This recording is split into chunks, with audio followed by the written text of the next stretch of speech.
Bonjour, je suis le docteur Michi, cardiologue à l'hôpital de Montluçon. J'ai l'énorme plaisir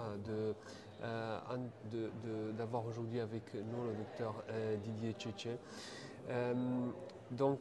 Cette interview sera diffusée sur la chaîne YouTube de CNCH et également sera retranscrite sur notre revue CardioH.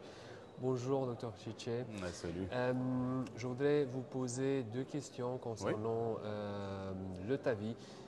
Notamment la première question, quelles sont les nouveautés en ce qui concerne le TAVI depuis un an, 2 ans, depuis que le Covid a commencé? Merci beaucoup pour cette question. Donc, la première nouveauté, c'est en termes d'indication. Et je crois que maintenant, les recommandations ont abaissé un petit peu l'âge à partir duquel on peut faire du TAVI. Donc, à partir de 70-75 ans, ça semble légitime maintenant. Et donc, plus se diriger vers les patients à bas risque.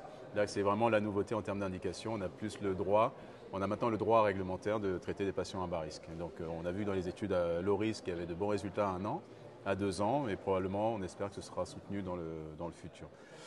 Deuxième nouveauté, c'est qu'on a plus de données sur la durabilité des prothèses. Et donc maintenant, on va approcher les 10 ans et on voit que les résultats hémodynamiques en termes de surface fonctionnelle, de fuite périprothétique et de gradient, ils sont maintenus.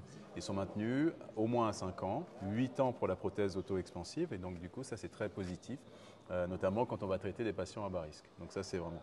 Et dernière nouveauté, il y a quelques prothèses qui apparaissent, et nous on a maintenant la chance en France d'utiliser la Navitor. Et donc on a une troisième prothèse qui est remboursée en France, et ça c'est bien pour nos patients. Plus large panel et donc de possibilités de matcher la prothèse à l'anatomie du patient. Donc ça, c'est super. D'accord. Alors, comment vous voyez le TAVI dans 5 ans? Ah, ça, c'est une question assez dure, hein. Dans 5 ans, je pense qu'on traitera des patients plus complexes parce qu'on va traiter des patients plus jeunes. Il y aura potentiellement plus de bicuspidie. Et bicuspidie, on sait que c'est très calcifié. Techniquement, c'est difficile à appréhender. On a acquis un certain degré de connaissance en termes de sizing et d'étapes procédurales. Et donc, probablement, dans le futur, on va traiter plus de bicuspidie. Peut-être qu'il faudra des prothèses adaptées aux bicuspidies.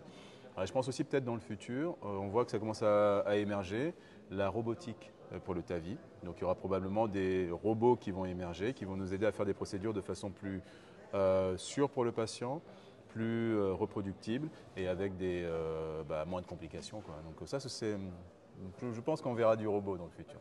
D'accord. Et peut-être la dernière question, qu'est-ce qu'on peut répondre à un patient, un jeune patient de 50 ans qui lit dans les journaux qu'il y a cette nouvelle stratégie moins invasive que la chirurgie? Et donc, qu'est-ce qu'on fait quand il nous pose la question en consultation, mais pourquoi vous ne mettez pas un TAVI? Comment vous gérez-vous Ouais. C'est vrai qu'on a de plus en plus ce cas de figure-là et je crois qu'il faut être honnête vis-à-vis des patients et leur expliquer qu'on n'a pas un recul suffisant. 50 ans, c'est tôt, c'est jeune et peut-être qu'il faut rediriger ce patient-là vers la chirurgie. Après, si le patient ne veut pas de traitement, il faut discuter avec l'équipe médico-chirurgicale pour voir ce qu'on peut lui proposer en termes de séquence. Est-ce qu'il faut commencer? On peut commencer par un TAVI pour qu'il ait une vie à peu près normale pendant 10-15 ans et après, quand il aura 65 ans, se posera la question soit de refaire un TAVI, soit peut-être de lui proposer une première opération avec une bioprothèse large et après un valve-in-valve quand il aura 80 ans. Donc il y a toute cette problématique de la séquence pour un patient donné, par quoi on commence et comment on envisage après les étapes à venir. Donc l'âge en soi, c'est pas une restriction, mais ça impose une réflexion plus adaptée et vraiment ciblée au patient en question. D'accord, je vous remercie. Je t'en prie, merci beaucoup pour l'invitation.